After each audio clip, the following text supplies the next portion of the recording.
इन खित्ती मसावातों को स्लोप इंटरसेप्ट फॉर्म में, स्लोप इंटरसेप्ट वाली शक्ल में तब्दील कीजिए और फिर इन्हें इस कोऑर्डिनेट प्लेन पर ग्राफ कीजिए। लीनियर खित्ती मसावातों का मतलब लीनियर इक्वेशन, और लीनियर इक्वेशन क्या होती है? y is equal to M X plus C, इसकी एम एक्स प्लस बी, इसकी स्लोप इंटरसेप्ट फॉर्म होती है। m जो है वो स्लोप है और b जो है वो इसका y इंटरसेप्ट है। अब आप हमें ये लाइन ए, लाइन बी, लाइन सी दी गई हैं, इनको हमें पहले मालूम करना है, इनको स्लोप इंटरसेप्ट फॉर्म में लिखते हैं। तो पहली जो हमारे पास लाइन ए है वो उसकी इक्वेशन क्या है? 4x plus 2y minus is equal to minus 8।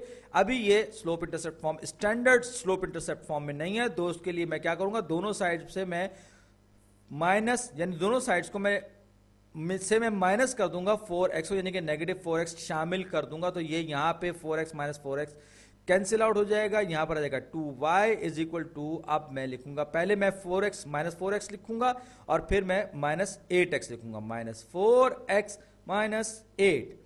अब ये देखिए मेरे पास ये दोनों दो नेगेटिव वैल्यूज आ गई, कोई बात नहीं, लेकिन यहां पर 2y है जिसको मुझे y की शक्ल में लाना है, शुद्ध खालिस असली वाला खालिस y लाना है। तो इसके लिए मैं दोनों साइड्स को 2 से, यानी 2 से तकसीम करूंगा, 2 से तकसीम करूंगा।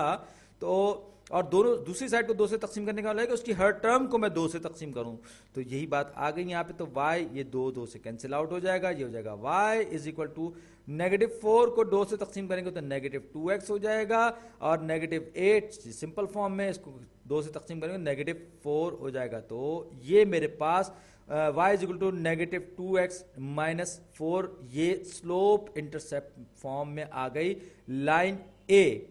अब ये 4 जो है, ये इसका -4 जो है वो इसका y इंटरसेप्ट है, जबकि -2 या नेगेटिव 2 जो है वो इसका स्लोप है। तो 1 2 3 4 y इंटरसेप्ट कहां होगा? यहां -4, इसके कोऑर्डिनेट्स होंगे 0, -4, ये इसका y इंटरसेप्ट है, स्ट्रेट लाइन, ये लाइन ए का जो है ये मेरे पास y इंटरसेप्ट है। अब -2 का मतलब क्या है कि यह -2/1 भी लिख सकता हूं, यानी कि अगर मैं x को 1 बढ़ाऊंगा तो y की वैल्यू में -2 की तब्दीली आएगी। यानी अगर मैं x को 1 बढ़ाऊंगा पॉजिटिव डायरेक्शन में तो y जो है कम होगा, -2 उसमें कमी आएगी।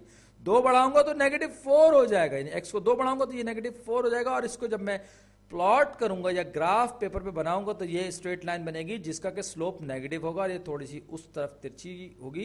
कहने का मतलब है कि आप अगर पॉजिटिव में नेगेटिव डायरेक्शन में जाएंगे, एक्स को नेगेटिव लेकर जाएंगे तो वाई बढ़ता जाएगा।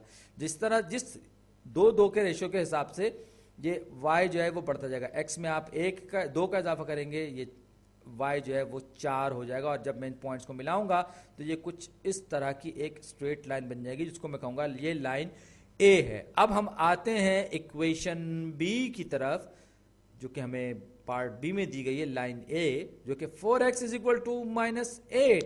आप कहेंगे जनाब ये क्या हुआ? तो स्लोप इंटरसेप्ट फॉर्म में आ ही नहीं सकती क्योंकि इसमें तो y है ही नहीं।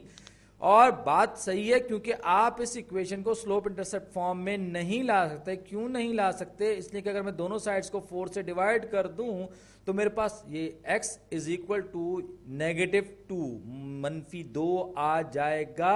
और x इज इक्वल टू -2 का मतलब ये कि आप y में चाहे कितनी भी तब्दीली कर लें,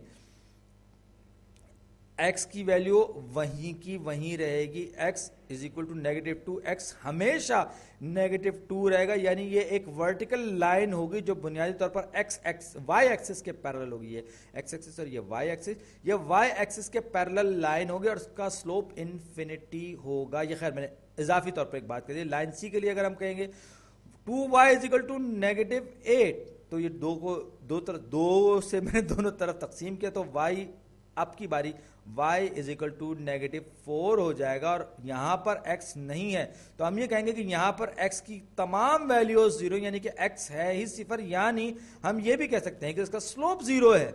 स्लोप अगर 0 होगा तो x की किसी भी वैल्यू से मल्टीप्लाई होकर इसको 0 कर देगा और हमारे पास हमेशा सिर्फ और सिर्फ y इज इक्वल टू -4 बचेगा। जिसका मतलब ये है कि ये एक ऐसी स्ट्रेट लाइन है जो x एक्सिस के पैरेलल गुजर रही है 4 यूनिट्स नीचे से y डायरेक्शन में, यानी कि कुछ इस तरह से।